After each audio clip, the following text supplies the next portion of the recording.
الحمد للہ رب العالمین والعاقبۃ للمتقین ولا عدوان الا علی الظالمین والصلاة والسلام الاتمان الاکملان علی محمد وعلی آلہ واصحابہ ومن دعا بدعوتہ واقتفى اثرہ الی یوم الدین.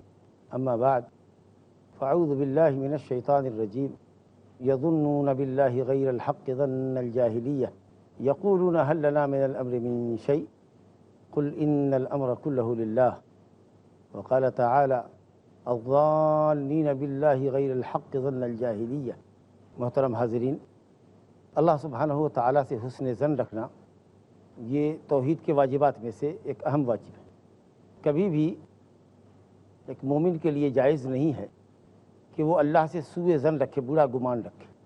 اللہ اللہ ہے، وہ آپ کا رب ہے، خالق ہے، ارحم الراحمین ہے، رحمان اور رحیم ہے، جس نے اپنی رحمت کے 100 درجے رکھے ہیں اور 100 درجوں میں ایک درجہ ہی رحمت کا زمین پہ اتارا ہے، جس میں تمام مخلوقات باہم دیگر ایک دوسرے سے محبت کرتی ہیں، ایک دوسرے پر رحم کرتی ہیں. 99 درجہ اللہ نے ارحم الراحمین نے اپنے پاس رکھا ہے. جو ستیر ہے، جو غفار ہے، جو رزاق ہے، ذوالقوت المتین ہے، نبی کے ماننے والوں کا اور اپنے صحیح دین کا محافظ ہے، اس سے بدگمانی رکھنا کسی بھی حال میں جائز نہیں. بدگماں وہی لوگ ہوتے ہیں جن کو اللہ رب العالمین کی معرفت نہیں ہوتی، جن کو اللہ کے علم کا، اللہ کی قدرت کا، اللہ کے فضل و احسان کا، اللہ کی رحمت کا، اللہ کی جود و سخا کا علم نہیں ہوتا. اس لیے بڑی اہمیت ہے اسماء و صفات کی کہ اللہ کے ناموں اور صفتوں کو سمجھو، پڑھو، اس کے معانی اور مطالب پر غور کرو. ہر شخص کی زندگی میں برے دن آتے ہیں، بیمار پڑتا ہے، کاروبار مندہ ہو جاتا ہے، بیوی بال بچوں کی الجھنیں الگ ہوتی ہیں، کئی طریقے سے وہ پریشان ہوتا ہے. ایسے وقت میں کمزور ایمان والے بددل ہو جاتے ہیں، اللہ سے بدگماں ہو جاتے ہیں، اور شیطان مزید خوف دلا کر اس کے اندر یاس و قنوط کو، نا امیدی کو بڑھاتا ہے. حوصلہ اور ہمت رکھنا چاہیے، سنگین سے سنگین حالات کا مقابلہ کرنا چاہیے اور نیکی کے کام میں لگے رہنا چاہیے. جو بھی تقدیر کا فیصلہ ہے اس کو بصر و چشم قبول کرنا چاہیے. اس پر کوئی اعتراض کرنا مومن کی شان نہیں ہے، اور آپ اعتراض کر کے بھی کیا کریں گے؟ آپ کے اعتراض کرنے سے اللہ کی لکھی ہوئی تقدیر کیا آپ سے ہٹ جائے گی، ٹل جائے گی؟ جس نے تکلیف دی ہے وہی دور کرے گا. اس لیے سچے دل سے اللہ کی طرف متوجہ ہونا چاہیے. جو لوگ اللہ سے بدگمان ہوتے ہیں ان کا ایمان بہت ناقص ہے. ہو سکتا ہے کہ یہ بدگمانی ان کو کفر تک پہنچا دے. ہمیشہ حسن ظن رکھیے. حدیث قدسی ہے صحیحین میں، حضرت ابو ہریرہ رضی اللہ عنہ سے روایت ہے، نبی صلی اللہ علیہ وسلم نے فرمایا، اللہ تبارک و تعالیٰ فرماتا ہے، انا عند ظن عبدی بی وانا معہ حین یذکرنی. میں اپنے بندے کے اچھے گمان کے پاس ہوں. اچھا گمان اللہ سے رکھو گے، اللہ ویسے ہی انشاءاللہ معاملہ کرے گا. اور جب بندہ اللہ کو یاد کرتا ہے تو اللہ اس کے ساتھ ہوتا ہے. خاص معیت ہوتی ہے اللہ کی، یعنی نصرت، حمایت، تائید، توفیق. شر اور فتنے سے بچاتا ہے اللہ تعالیٰ اور اچھے کاموں کی توفیق عطا فرماتا ہے. یہ ہے معنی معیت کا. ویسے اللہ تعالیٰ تو ہر کسی کے ساتھ ہے علم کے اعتبار سے. کوئی غلط کر رہا ہے تو بھی اللہ اس کے ساتھ ہے، کافر جو کر رہا ہے اس کو بھی اللہ دیکھ رہا ہے. لیکن مومن کے ساتھ بطور خاص اس کی معیت ہوتی ہے، یعنی تائید، توفیق، نصرت اور ہدایت کے ذریعے. باقی رہا اللہ کی ذات کسی کے ذات کے ساتھ نہیں آتی. اللہ کی ذات عرش پر مستوی ہے. تو کہا گیا کہ اللہ سے اچھا گمان رکھو اور اللہ کو یاد کرتے رہو. اللہ یاد کرنے والوں کے ساتھ ہوتا ہے، یعنی اس کے ساتھ اپنی خاص تائید، نصرت اور توفیق کے ساتھ ہوتا ہے. مسلم میں حضرت جابر رضی اللہ عنہ کی روایت ہے، نبی صاحب سے انہوں نے سنا موت سے 3 دن قبل، رسول اللہ صلی اللہ علیہ وسلم کی وفات سے 3 دن قبل انہوں نے سنا، آپ نے یہ فرمایا، لا یموتن احدکم الا وهو یحسن الظن باللہ. تم میں کا کوئی ہرگز نہ مرے مگر اس حال میں کہ اللہ سے اچھا گمان رکھے. بیماری آزاری ہے، جہاں پر نہیں ہو سکتے ہیں، ڈاکٹر نے علاج سے جواب دے دیا، لے جاؤ بھائی آخری سانس سے. اللہ سے حسن ظن رکھو. اس وقت تو کچھ ہو نہیں رہا ہے. اللہ تو غفور الرحیم ارحم الراحمین. دیکھ ہم عاجز ہیں، درمادہ ہیں تیرے حضور. جو کچھ کر سکے زندگی میں، جب تک توانائی تندرستی تھی، جو کچھ ہو سکا تیری توفیق سے کیا، اب چاہ کے بھی نہیں ہوتا. بیماری آزاری ہے، اللہ کوتاہیوں کو معاف فرما، اپنے فضل کا معاملہ فرما، اپنی رحمت کے سائے میں رکھ لے. اس طرح کا اچھا گمان رکھنا موت سے قبل بہت ضروری. لا یموت اللہ احدکم، تم میں کا کوئی نہ مرے مگر اس حال میں کہ وہ اللہ سے اچھا گمان رکھتا. لیکن یہ ہے کہ زندگی میں تم نے جب اللہ نے توانائی اور تندرستی دی تھی تو اس وقت تم نے خوب اچھا کام کیا تھا، محنت کا کام کیا تھا، واجبات اور فرائض کی ادائیگی میں کوئی کوتاہی نہیں کی تھی، لیکن اب بیماری اور آزاری کی وجہ سے نہیں کچھ ہو رہا۔ اللہ سے حسن ظن رکھو، انشاءاللہ اللہ کو اپنے گمان سے بھی بہتر پاؤ گے۔ اگر کبھی زندگی میں کوئی اونچ نیچ ہو جائے، کوئی بڑا حادثہ پیش آ جائے، جیسا کہ جنگ احد میں ہوا، جیتی ہوئی بازی مسلمان ہار گئے، منافقین نے بڑا طنز مارا اور بڑی انہوں نے شیخی جمائی، اللہ تعالیٰ کی تقدیر پہ اعتراض کیا، اللہ اور اس کے رسول کے تعلق سے بدگمان ہوئے، ان پر رد کرتے ہوئے اللہ تعالیٰ فرماتا ہے یظنون باللہ غیر الحق ظن الجاہلیہ یقولون هل لنا من الامر من شیء قل ان الامر کلہ للہ۔ یہ منافقین اللہ سے بدگمان ہیں، برا گمان رکھتے ہیں، ایسا گمان رکھتے ہیں جو دور جاہلیت میں جاہل لوگ، علم سے بے بہرہ لوگ، دین حق سے دور لوگ، جو لوگ دور تھے، انہوں نے اللہ سے یہ گمان رکھا تھا، بلبلا اٹھتے تھے۔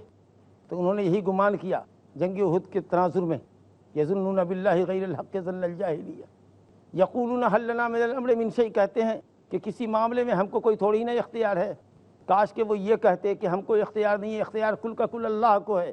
تو ان منافقین کا تقدیر پر ایمان ہوتا، لیکن یہ تو تقدیر پر اعتراض کر رہے ہیں۔ یقولون لو کان لنا من الامر شیء، اگر مجھ کو کوئی حکم ہوتا، مجھ کو کوئی اختیار ہوتا تو یہ لوگ میدان احد میں مارے نہ جاتے، قتل نہ ہوتے۔ یہ تو در حقیقت اللہ کی تقدیر پر اعتراض کر رہے تھے۔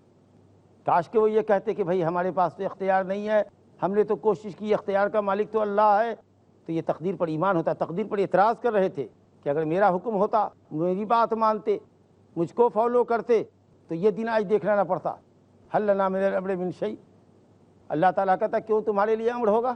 آپ کہہ دیجئے نبی قل ان الامر کلہ للہ، تمام تر معاملات کا ذمہ دار اللہ ہے، تمام امور کی لگام اللہ کے ہاتھ میں ہے۔ تم کون ہوتے ہو کہ تمہارے حوالے کیا جائے معاملہ؟ جو مقدر میں لکھا تھا وہ ہوا، تمہارے ہاتھ میں معاملہ ہوتا کہ ہاتھ میں معاملہ نہیں ہوتا، اس سے کوئی فرق نہیں پڑنے والا۔ اللہ نے جو فیصلہ کیا تھا وہ فیصلہ بروئے کار ہو کے رہے گا، اس میں بڑی حکمت تھی۔ اسی طریقے سے مشرکین نے اللہ کے لیے گمان کیا، الظانین باللہ ظن السوء علیہم دائرۃ السوء، منافقین نے، کافرین نے، مشرکین نے، مشرکات نے۔ یہ آیت سورہ فتح کی آیت نمبر 6 ہے۔ الظانین باللہ ظن السوء علیہم دائرۃ السوء، یہ اللہ کے متعلق برا گمان رکھتے ہیں۔ اللہ فرماتا ہے علیہم دائرۃ السوء، عذاب کا دائرہ ان کے لیے ہے، عذاب نے ان کو گھیر رکھا ہے۔ اگر کفر و نفاق سے باز نہیں آئے تو اللہ کے عذاب سے نہیں بچ سکتے۔ یہ بدگمانی کیوں؟ یہ بدگمانی انہوں نے تب کی تھی جب احد کے اندر مسلمان جیتی ہوئی بازی ہار گئے۔ بڑی مصلحت تھی اس میں اللہ رب العالمین کی۔ تم تقدیر کے فیصلے پہ اعتراض کرتے ہو اور دھونس جماتے ہو اور اپنی قابلیت بگاڑتے ہو کہ اگر ہمارا حکم ہوتا، ہماری بات مانتے تو یہ حادثہ پیش نہیں آتا۔ اگر یہ حادثہ پیش نہیں آتا تو لوگوں کے ایمان اور کفر اور نفاق کے اندر فرق کیسے ہوتا؟ جنگ احد ہوئی، دشمن سامنے آ گئے ہیں، تم کہتے تھے منافقین سے، اللہ کہہ رہا تمہارا کہنا تھا کہ باہر نہ نکلیں، گھر میں رہ کے مقابلہ کریں۔ دشمن گھر میں داخل ہوتا، تم کو بھی مارتا، تمہاری عورتوں کو بھی مارتا، تمہارے بچوں کو بھی کاٹتا۔ یہ تو انتہائی بزدلی تھی۔ ہر قوم جو لڑتی ہے کسی بھی اپنے مخالف سے، وہ باہر جا کے لڑتی ہے، گھر میں نہیں گھستی، کیواڑ بند کر کے نہیں رہتی۔ تب تو اور دشمن اور شہزور ہوتا ہے، نکلنا بہت تھا۔ تم منافق تھے، جا کر راستے سے 300 آدمی کو لے کر، عبداللہ بن ابی منافق لعنت اللہ علیہ الی یوم الدین و الی ابد الآباد، لے کر لوٹ گیا۔ اور اب یہ کہہ رہا ہے کہ چلو ہماری بات نہیں مانی تو ہوئی، یہ صورتحال آئی، اگر ہماری بات مانتے تو یہ قتل نہ ہوتے۔ اللہ اکبر، لو کان لنا من الشیء ما قتلنا ہونا، ہم یہاں قتل نہیں ہوتے۔ یہ بدگمانی تھی اللہ رب العالمین۔ تو جو لوگ اس طرح کی بدگمانی کرتے ہیں یا تقدیر کے فیصلوں پر اعتراض کرتے ہیں، یہ انتہائی احمق ہیں، منافق ہیں، کفار ہیں، مومن نہیں ہو سکتے۔ تمہیں کیوں اختیار دیا جائے گا؟ علیہم دائرۃ السوء، ان کے اوپر اللہ نے عذاب کا گھیرا تنگ کر رکھا ہے، تم اپنی فکر کرو۔ اسی طریقہ سے اللہ رب العالمین نے ایمان والے اور کافروں کے دلوں میں، منافقوں کے دلوں میں جو ایمان اور کفر چھپا ہوا ہے، اس کو ظاہر کیا ہے۔ وَلِيَبْتَلِيَ اللَّهُ مَا فِي صُدُورِكُمْ وَلِيُمَحِّصَ مَا فِي قُلُوبِكُمْ وَاللَّهُ عَلِيمٌ بِذَاتِ الصُّدُورِ۔ اگر یہ صورتحال نہ پیش آتی تو مومن اور منافق کے درمیان فرق نہیں ہوتا، ایمان اور نفاق ظاہر ہو گیا۔ اور اسی جنگی میدان میں اللہ نے خوف کی حالت میں ایمان والوں کو نیند دے دی، اونگ دے دی، اور وہ تازہ دم ہو کر کے پھر لڑنے میں آمادہ ہوئے اور خوب بہادری سے بے جگری سے لڑے، یہاں تک کہ دشمن نے سمجھا کہ اب فتح یاب نہیں ہو سکتے تو بوڑھیا بستر انہوں نے گول کیا۔ لیکن جو منافق تھے ان کو نیند نہیں آئی، اونگ نہیں آئی، ان کے دل میں تو قلق اور اضطراب تھا، بے چینی تھی، ڈر تھا کہ نہیں معلوم نہیں اتنے لوگ مارے گئے اب اور سب مارے جائیں گے۔ وہ کسی طریقے سے بھی پتلی گلی تلاشتے تھے کہ بھاگ جائیں، تو یہ ان کا حال تھا۔ تو یہ شکل ہوئی، اور پھر یہ جو واقعہ ہوا اس میں مومنوں کے لیے بھی بڑی آزمائش تھی۔ انشاءاللہ مختصر سے وقفے کے بعد پھر آپ سے ملتے ہیں۔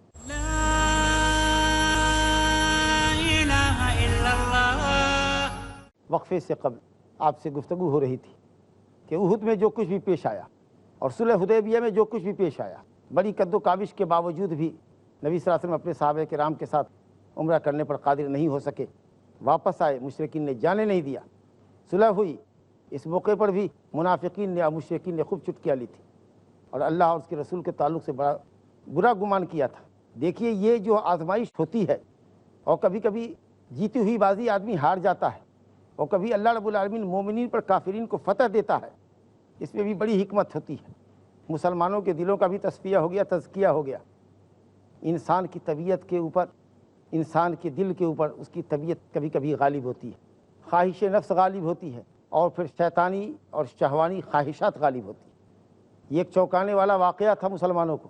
اللہ کے نبی صلی اللہ علیہ وسلم نے عبداللہ بن جبیر رضی اللہ عنہ کی سرکردگی میں 50 تیر اندازوں کا ایک قافلہ ایک سینسٹیو پلیس پر، نہایت حساس مقام پر، درہ پر، جو دو پہاڑ کے درمیان کا راستہ تھا، جدھر سے مشرکین احد پہاڑ کے پیچھے سے آ کر حملہ آور ہو سکتے تھے، اس پر آپ صلی اللہ علیہ وسلم نے تعینات کیا تھا تیر اندازوں کو، ماہر تیر اندازوں کو، اور یہ کہا تھا کہ دیکھو ہماری جیت ہو یا ہار، یہاں سے ٹلنا نہیں، ہٹنا نہیں کسی بھی حال میں۔ لیکن جب پہلے ہی مرحلے میں مسلمانوں کو اللہ نے فتح دی، کافروں کے قدم اکھڑ گئے، کافر بھاگنے لگے، تو اپنے سردار کی مخالفت کرتے ہوئے جو تیر انداز تھے وہ چلے گئے، کوئی 10 کے قریب باقی رہ گئے، باقی سب کے سب مال غنیمت سمیٹنے کے لیے چلے گئے۔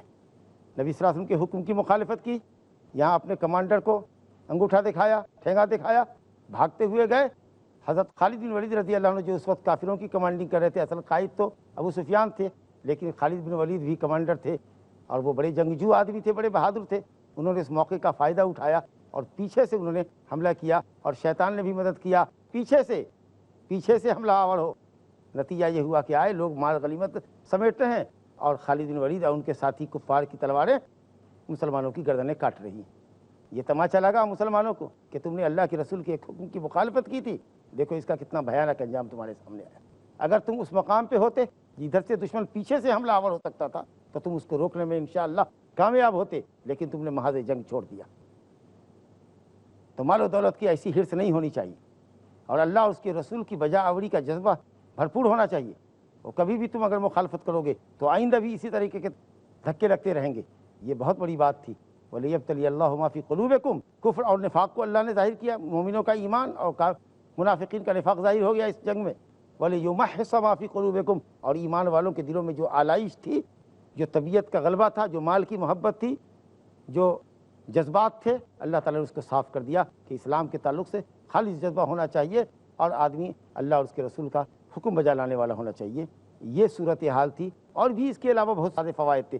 تو اگر اللہ تعالیٰ کبھی کسی کافر کو مسلمانوں پہ غلبہ دے تو اس سے مسلمانوں کو ٹوٹنا نہیں چاہیے، ہمت اور حوصلہ بلند رکھنا چاہیے۔ علامہ ابن القیم نے یہاں اس تفسیر کی ہے کہ لوگوں کا یہ گمان کرنا کہ چلو اب تو یہ مارے گئے، کاٹے گئے، اب ان کا معاملہ ختم ہو جائے گا، مزمحل ہو جائے گا، دین مٹ جائے گا، اب ان کا نام و نشان ختم ہو جائے گا۔ کیوں؟ اللہ رب العالمین نے اپنے نبی سے وعدہ کیا ہے، هو الذی ارسل رسولہ بالہدی ودین الحق، وہی اللہ ہے جس نے ہدایت کے ساتھ، دین حق کے ساتھ اپنے نبی کو بھیجا ہے، لیظہرہ علی الدین کلہ، تاکہ وہ اللہ کے اس دین کو تمام ادیان پر غالب کر دے، چاہے کفار اس کو ناپسند ہی کرتے ہوں۔ کسی کے ناپسند کرنے سے کچھ نہیں ہوگا، اللہ اپنے دین کو غالب کر کے رکھے گا۔ وَلَيَنْصُرَنَّ اللَّهُ مَن يَنْصُرُهُ إِنَّ اللَّهَ لَقَوِيٌّ عَزِيزٌ، جو اللہ کے دین کی مدد کرے گا اللہ اس کی ضرور بھی ضرور مدد کرے گا۔ اللہ قوی ہے، عزیز ہے، غالب ہے، طاقتور ہے۔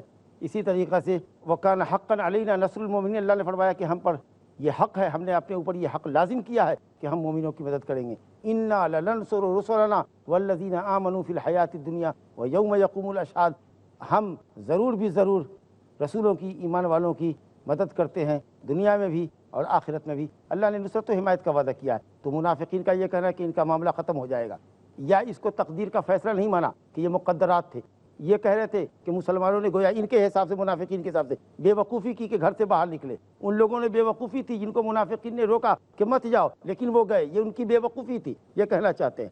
کہا کہ اس میں کون سی منطق ہے بھائی، کون سی لاجک ہے، کون سی حکمت ہے؟ تم کہتے ہو کہ مسلمان ہار گئے اور قتل ہوئے، اس میں کون سی حکمت ہے؟ اللہ تعالیٰ اپنے دین کی مدد کرنے والوں کو پٹوا رہا ہے، اس میں کون سی حکمت ہے؟ اس طریقہ سے تقدیر کا انکار کرنا، اللہ کے فیصلے کا انکار کرنا، اللہ کے فیصلے میں کسی حکمت کا انکار کرنا، یہ انتہائی قبیح چیزیں تھیں. اور یہی ظن جاہلیت تھی جو ان منافقین نے ان دو موقعوں پر، صلح حدیبیہ کے موقع پر جب مسلمان بحرین واپس آئے، اور اسی طریقہ سے جنگ احد میں جہاں مسلمانوں کی شکست ہوئی اور مسلمانوں میں 70 شہید ہوئے، اس موقع پر منافقین نے جو زہر افشانی کی تھی اس کا ایک نقشہ اللہ تعالیٰ نے پیش کیا ہے اور آپ نے اس کو سماعت کیا. اسی طریقہ سے ہم لوگ اپنی نجی لائف کے اندر بھی بڑے بدگمان ہوتے ہیں اپنے متعلق. دعا تو کرتا ہوں مولوی صاحب، بہت عاجزی اور گریہ زاری کے ساتھ دعا کرتا ہوں، لیکن دعا پوری نہیں ہوتی. یہ کیسا دین ہے جی؟ اسی طریقے سے نماز پڑھتا ہوں، معلوم نہیں نماز قبول ہوتی ہے کہ نہیں ہوتی ہے. اسی طریقے سے دوسروں کے متعلق آپ بدگمان ہوتے ہیں. اسی طریقے سے اللہ رب العالمین کی جو آیات ہیں، اللہ رب العالمین کے جو اسماء ہیں، جو صفات ہیں، آپ ان کے تعلق سے کنفیوز ہیں. اللہ رب العالمین کی تقدیر کا آپ انکار کریں، تقدیر کچھ نہیں ہوتی. ارے تقدیر سے کیا ہوتا ہے؟ سب تدبیر سے ہوتا ہے، تقدیر کچھ نہیں ہوتی ہے. آپ اس طرح کی اللہ سے بدگمانی کرتے ہیں. اس طرح سے آپ سمجھیے بہت ساری بدگمانیاں معاشرے کے اندر پائی جاتی ہیں. نہ ہم اپنے متعلق بدگمان ہوں، نہ اپنے بھائیوں کے متعلق بدگمان ہوں، اور اللہ کے تعلق سے، اس کے دین کے تعلق سے کبھی بدگمان نہ ہو. اپنے عملوں کی اصلاح کریں کہ ہمارے اندر کیا خرابی ہے، ہم اس کی اصلاح کریں. اگر آپ نے علم اور دانائی سے کام لیا، اپنے عمل کا محاسبہ کیا اور سچا اور پکا ایمان اللہ کی شریعت پہ رکھا، تو انشاءاللہ اللہ تعالیٰ کی مدد ضرور شامل حال ہوگی. ٹوٹنے کی ضرورت نہیں ہے، کمزور ہونے کی ضرورت نہیں ہے. حوصلہ بلند رکھو، اللہ سے حسن ظن رکھو. اللہ رب العالمین ہمارے، آپ کے اور تمام لوگوں کے حسن ظن کو اللہ سے قائم رکھے اور عمل کرنے کی زیادہ سے زیادہ اللہ توفیق عطا فرمائے. اور اللہ تعالیٰ مسلمانوں کی بری حالت کو اچھی حالت سے بدل دے. اللہ تعالیٰ اسلام اور مسلمانوں کو ساری دنیا میں غلبہ نصیب فرمائے. اور اللہ رب العالمین مسلمانوں کو حق پر، اللہ اپنی کتاب پر، اپنے نبی کی صحیح سنت پر متفق فرمائے. انہ تعالیٰ سمیع مجیب. اب آپ کے سامنے انشاءاللہ تعالیٰ سوال اور جواب کے لیے ہم حاضر ہیں. السلام علیکم. وعلیکم السلام ورحمۃ اللہ. شیخ، میرا چھوٹا سا سوال ہے کہ ہم لوگ روزانہ دن میں ایسے بات کرتے ہیں کہ جو بھی ہوا ہے اچھے کے لیے ہوا ہے. کوئی اگر انتقال کرتا ہے، کوئی اگر ایکسیڈنٹ ہوتا ہے، کوئی ایگزام میں پاس ہوتا ہے، ہر باتوں میں ایسے ہی بولتے ہیں کہ جو بھی ہوا ہے اچھے کے لیے ہوا ہے. کیا یہ بات درست ہے؟ صحیح ہے، جو بھی کچھ ہوا ہے وہ اچھا ہی ہوا ہے، لیکن ضروری نہیں ہے کہ جس کے ساتھ ہوا ہے وہ جو ہونے والی چیز ہے وہ بھی اس کے لیے اچھی ہو. اس کا بیٹا مر گیا ہے، اس کے حق میں اچھا ہوا ہے کہ نہیں ہوا ہے یہ وہ سمجھے گا، لیکن اللہ نے موت کا فیصلہ فرمایا ہے، اللہ کے فیصلے میں بھلائی ہے. اور انشاءاللہ اس کو بھی یہ سمجھنا چاہیے کہ اللہ نے موت دی ہے، ضرور اس میں کوئی نہ کوئی ہماری بھلائی ہوگی، ہمارے ایمان کا امتحان ہوگا. ایک بچہ لے کر اللہ تعالیٰ ہمارے صبر کا امتحان لینا چاہتا ہے. ہو سکتا ہے کہ اللہ رب العالمین اس سے اچھا بچہ دے گا. اور حدیث میں ہے بھی کہ جب اللہ تعالیٰ کسی کی پسندیدہ چیز کو لے لیتا ہے تو اس سے بہتر چیز اس کو عطا کرتا ہے. تو انشاءاللہ جو شر رونما ہوا ہے، جو چیز واقع ہوئی ہے، اگر وہ آپ کے لیے شر کی چیز ہے اور اچھی چیز نہیں ہے، تو انشاءاللہ اللہ سے اچھا گمان رکھیے کہ انشاءاللہ اللہ تعالیٰ اس میں خیر کا پہلو نکالے گا. کوئی شر پیدا نہیں ہوتا مگر اس میں کوئی خیر ہوتا ہے. آندھی طوفان سیلاب آتا ہے، اگر کسی بستی کو بہا لے جاتا ہے تو کسی بستی کو اور کہیں کی زمین کو آباد بھی کر کے جاتا ہے. اور دھکے لگنے بھی ضروری ہیں تاکہ آدمی چونکے اور اللہ کی طرف رجوع کرے. لیذیقہم بعض الذی عملوا لعلہم یرجعون. اللہ دھکے لگاتا ہے، چھوٹے چھوٹے عذاب سے چونکاتا ہے تاکہ بندہ چونکے اور اللہ کی طرف مائل. جزاک اللہ خیر. السلام علیکم. شیخ، آپ نے اچھے گمان کے تعلق سے بتایا کہ اچھا گمان رکھنا چاہیے اللہ سے. تو کوئی بندہ اگر بہت سارے گناہ کرتا ہے اور حرام حلال کی تمیز نہیں کرتا ہے اور نیک کام کم کرتا ہے اور بولتا ہے اللہ ذرہ نوازے تو مجھے بخش دے گا، اللہ سے اچھا گمان رکھتا ہے، کیا کہیں گے اس کے بارے میں؟ یہ اس کی بیوقوفی ہے، علم کی کمی ہے. زندگی میں امید اور خوف دونوں ضروری ہے. اچھا عمل کرو تو اچھا گمان کرنے کا حق ہوتا ہے، لیکن برا عمل کرو اور اچھا گمان رکھو یہ بات ٹھیک نہیں ہوتی. برا عمل کر رہے ہیں، گناہ کا عمل کر رہے ہیں، امید لگائے ہوئے ہیں اللہ سے کہ وہ بخشے گا، غفور الرحیم ہے، لیکن اس بات پر نظر نہیں ہے کہ وہ شدید العقاب بھی ہے، علیم العذاب بھی ہے. تو خوف کا پہلو غالب رکھو. ماشاءاللہ ساحل ہمارا جوان ہے، تمہاری زندگی میں اللہ خوف کو غالب رکھے. تم جیسوں کی، ہم جیسوں کی زندگی میں جب زندگی صحت کے ساتھ گزر رہی ہو، عافیت میں ہو، تو خوف غالب رہنا چاہیے تاکہ گناہ پر جرأت رہو. امید بھی رکھو، لیکن امید کا پہلو غالب ہو. جب آدمی بوڑھا ہو، کمزور ہو، اب کچھ نہیں کر سکتا، تو اللہ سے وہاں زیادہ امید رکھے. رجا اور خوف کے ساتھ چلو، اللہ سے محبت کرو. ہم صرف یہ کہنا چاہتے تھے آیت کریمہ کی روشنی میں کہ اگر کچھ سب کچھ ہونے ٹھیک ٹھاک ہونے کے باوجود بھی، کام کرنے کے باوجود بھی اگر کچھ نقصان ہوتا ہے تمہارا، بہت محنت کیا، 20 کلومیٹر سے بھاگتے ہوئے آئے ایک کام کرنے کے لیے، لا قدر اللہ، اللہ نہ کرے تم 10 منٹ لیٹ ہو گئے، سائٹ پر پہنچنے میں 10 منٹ لیٹ ہو گئے، بہت محنت کی تم نے بھاگنے دوڑنے میں، لیکن تمہارے باس نے تم کو فوراً واپس کر دیا، جاؤ آج کام نہیں دیتے، انا للہ و انا الیہ راجعون، واپس ہو گئے تم، اللہ سے اچھا گمان رکھو، ہو سکتا ہے تم واپس جا رہے ہو، چند گھنٹوں کا کوئی کام اللہ تم کو دلوا دے گا، یہاں 200 روپے کی مزدوری کرنے کے لیے آئے تھے، 2000 روپے کی مزدوری اللہ کے دلوا دے گا، کیوں اللہ سے گمان تم نے خراب کر لیا؟ لیکن اچھا کرو تو اللہ سے اچھا گمان رکھو، کوئی حق نہیں ہوتا ہے کہ برائی کرو، گناہ کرو اور اللہ سے اچھی امید رکھو۔ رسالت نے فرمایا کہ مرنے کے وقت اللہ سے بندہ اچھا گمان رکھے، زندگی بھر کرتا رہا، بھاگتا رہا، اب نہیں کچھ ہو رہا ہے، بیمار ہے، کمزور ہے، اللہ سے اچھا گمان رکھو، انشاءاللہ اللہ تمہارے اور ہمارے اچھے گمان کے جیسا معاملہ کرے، اللہ سے اچھا گمان رکھو۔ جی السلام علیکم۔ وعلیکم السلام ورحمۃ اللہ۔ بہت سے لوگ جب بیمار ہوتے ہیں تو ہوا کو برا بھلا کہتے ہیں کہ آج ہوا ٹھنڈی تھی، گرم ہوتی ہے، کبھی بارش ہوتی ہے، اور الزام ہوا کو دیتے ہیں۔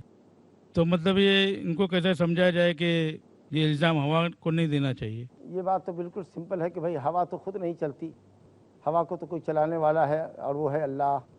اگر اب آدمی دہریہ ہو کہ ہوا ہی زمانے کو چلاتی ہے تو اس کو ہم کیسے سمجھائیں گے؟ ہوا مخلوق ہے، اللہ کے حکم کی تابع ہے، دیکھتے نہیں کہ جب اللہ کا حکم نہیں ہوتا تو نہیں چلتی، جب وہ چلاتا ہے تو چلتی۔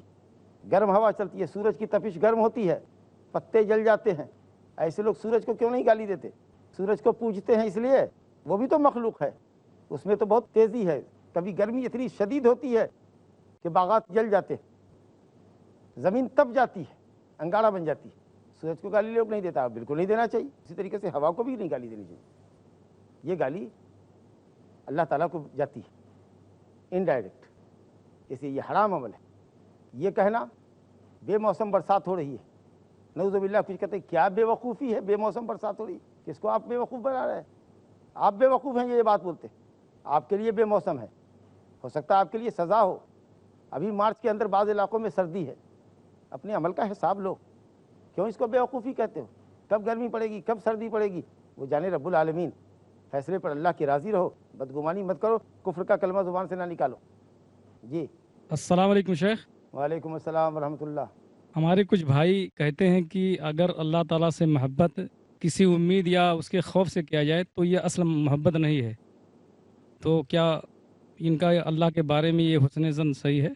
یہ صوفیوں کا عقیدہ ہے، گمراہ صوفیوں کا عقیدہ ہے کہ صرف محبت پہ کام کرو، اللہ سے چونکہ محبت ہے اس لیے اس کی آیت رجا پر بھی ہمارا ایمان ہے، اللہ سے محبت ہے اس لیے آیت خوف پر بھی ایمان ہے۔ اگر اللہ سے محبت نہ ہوتی تو گناہ کر کے کیوں روتے، کیوں گڑ گڑاتے، کیوں روتے اگر اللہ سے محبت نہیں ہوتی تو؟ کہ اللہ ہم نے تیری جناب میں گستاخی کی ہے، جس کام کو تو نے حرام کر دیا تھا میں نے آج اپنے نفس امارہ کی بات مان لی، شیطان کی بات مان لی، وہ میں نے گناہ کیا، یہ تیری محبت کے تقاضے کے خلاف تھا۔ محبت کا تقاضا یہ کہ اس کے حکم کو بجا لایا جائے اور گناہوں سے بچا جائے۔ وباللہ تعالیٰ توفیق، وصلی اللہ علی نبینا محمد وآلہ وصحبہ اجمعین۔